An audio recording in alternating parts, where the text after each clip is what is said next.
Hey, what's going on, guys? It is Magic People back in action, bringing you guys a commentary, and today we're talking about an overall review on Modern Warfare 3. Now, there's a video recently posted on SGP. It was in SGP Feature, where videos are kind of chosen from people out of the community, and Kablam Commentator is the guy's name. He made a video talking about his insight in the game in general, and kind of like, reviewing whether the game's good or bad, stuff like that. Really generalized, but it really did give me some thoughts. So I'm going to go ahead and post this as a video response, and I would really like to stir up some conversation here because it's an interesting topic. The game has been out for, a couple months now.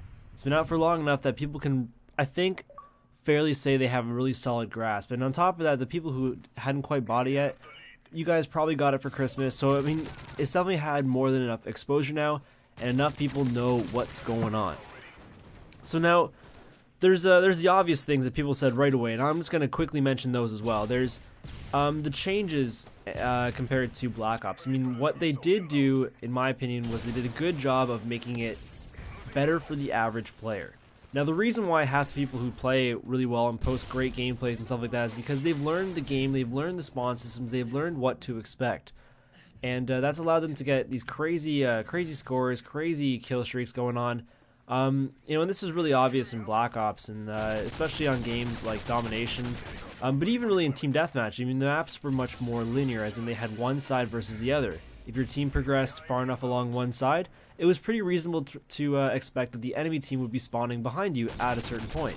Players who spent enough time and learned this, they more or less learned the spawns and knew where to be looking. It wasn't so much a matter of who was more skilled than the other player, but who was smarter in terms of decision making and really knowing the game. Because when it comes right down to it, most people when put head to head are really not significantly different in terms of skill. So what it boils down to is knowing the game, knowing the spawns, your decisions, your intelligence in terms of being a gamer, a slight part your connection, and I really think in Modern Warfare 3 they did a good job at kind of subduing the players who really knew the ins and outs of the game well, and they brought it back to be more fair, to be more gun on gun, and to have it more competitive.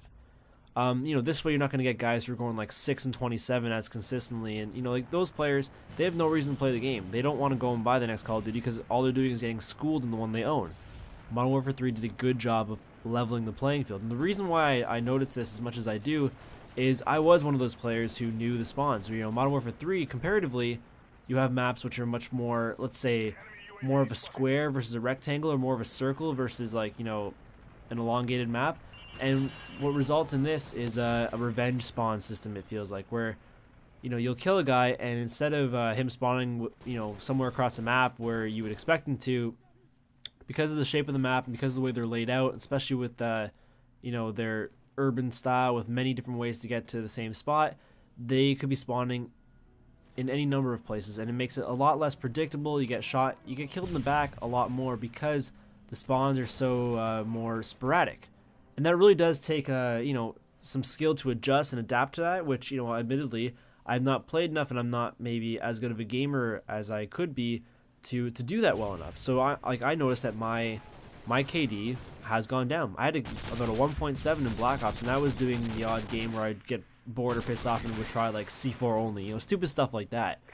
Whereas in Modern Warfare 3, I would say, generally speaking, I am trying. I mean, maybe not my hardest all the time, but I'm trying, and I have only about a 1.5 right now. And I'm past my first prestige, so I can't really use the excuse of like, oh, I'm still getting used to the game at this point. And I imagine it will get better, but I do think they've leveled it out. Now, moving on to some of the points that were made from Kablam Commentator. I know it took quite a while there getting into it, but this gameplay, I believe, is about 9 minutes. I'm going to try to match up a gameplay after the fact. We'll see how long I go here. So let's talk in the detail about Modern Warfare 3. Good or bad, why or why not?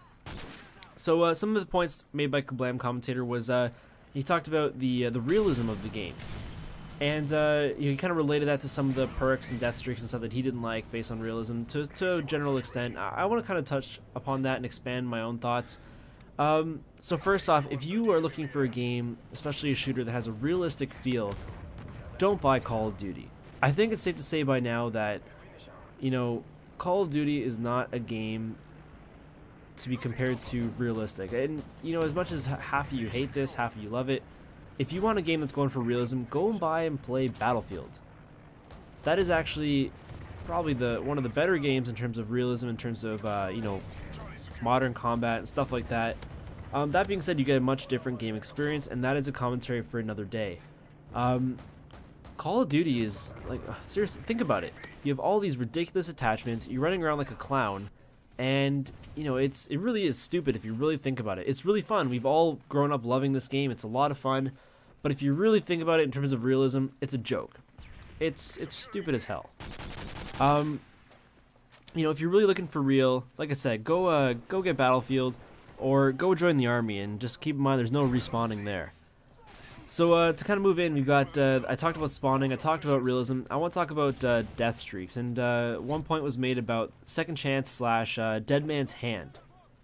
And, you know, I just want to say, death streaks in general, you know, someone mentioned in the comments of the video I'm referring to that death streaks were meant to break spawn trapping. Now, first off, I don't think spawn trapping is as prevalent in Modern Warfare 3 as it was in Black Ops, for the reasons that I, you know, already mentioned with spawning all that stuff. That being said, the only way it's really possible is if you're playing something like, you know, a game that's got a really linear mode. So, like, I'm trying to think here. I mean, domination somewhat, definitely more capture the flag, for example, where you know that they're going to be on their half at least.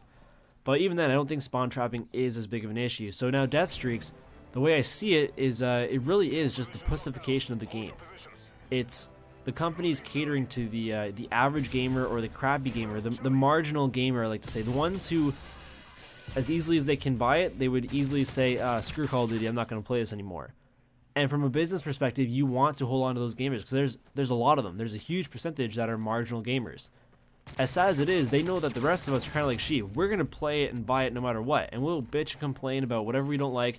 Sure, they might change some things, keep us happy, but they ultimately want to keep those marginal players happy. And I really do think that death streaks play into that, because you know, the guy who's going to go and die 5 times, chances are, you know, I mean, it happens to all of us. Everyone gets death streaks every once in a while, but if you're consistently getting death streaks, it's kind of, you know, the game helping out the crappy player, you know, giving him a little bit of a boost when he's really, really sucking hard. That being said, you know, given that this kind of has to be in the game if we want to have it to the caliber that we do, dead man's hand sucks. It really does. I mean, anything that you can easily kill the person who just killed you, it really sucks. I mean, the biggest frustration I have is I get too tappy with the reload button. So I'll put a guy down, the second I see hit the animation of him falling, I'm tapping the X button. I'm reloading. I mean, some of you it's square or whatever. And that kills me so many times. The guy will pull out his pistol and he can shoot, you know, pop 6 rounds into my chest real quick, and I'm too busy reloading to even notice, you know? That's a real frustration. I mean, you already did all the work. You got the jump on the guy. Why does he deserve to get the kill on you? You know? It would be interesting if... I think it'd be fair if the guys who go in the last stand could be revived like they used to be able to. I believe it was only with Second Chance Pro. But I think being revived would be cool. And if the guy puts you down with a pistol, then I think, you know, maybe you should get a chance to be revived by somebody. Maybe you don't pull out a gun, but I don't think they should get the kill, given that you just did all the work to kill the guy in the first place. I know that's a sentiment shared by a lot of people, but that is how I feel in terms of death streaks like that, you know. And I mean, there's other things. Yeah, I don't know. There's enough to complain about, but it is a fun game. It is a Call of Duty. I mean, I think that's what everyone kind of forgets is, you know, people say like, oh, you know, Modern Warfare 3 is just Modern Warfare 2 updated. Well, if you think about it, all the games are just the game prior updated. It's Call of Duty. I feel like people were expecting some kind of transformation, and they didn't quite get it, but at the end of the day, it was a Call of Duty game. We should have been expecting a Call of Duty game. Are there improvements? Absolutely. There are still things that they should be fixing, like the dual FMGs. There's no way in hell that should be more powerful and spray as fast as they do. Like, that is something that needs to be nerfed, and probably will be if people keep using it and if enough people complain. But, you know, stuff like that is frustrating for sure. But, you know, part of being a good gamer, part of being someone who's skilled at the game is learning how to adapt, learning how to counter the things that are considered cheap, you know. And if you really want to be a respected gamer, I'm going to be stepping on some toes when I say this, but if you want to be a respected gamer, you know, lead by example. Don't be the guy using those dual FMGs as your primary. As a secondary, if you're a sniper, sure, I mean, it's definitely a viable option. If someone comes in close range, you want to spray, I mean, you're kind of balancing your player out. But if you're running around with that as your primary, you know, it's a little hard to take you seriously as a gamer when you're exploiting the very things that people are complaining about. And this is not a personal jab, it's just my personal opinion. I'm not, you know, I know that in the video, Kablam commentator is using the dual FMGs a little bit himself. And you know what? I get it. They're there, they're good. Why wouldn't you? Everyone wants to have those good stats. Everyone wants to win those games. But you know what? I personally am not going to be using classes like that are overly stupid. I mean, and those are one that I personally think are just ridiculous. Anyways, I'm going over time here. That's my thoughts on Modern Warfare 3. Share your thoughts in the comment section down below. It's definitely a really good open-ended conversation, and I will see you all next time. Take it easy, everybody.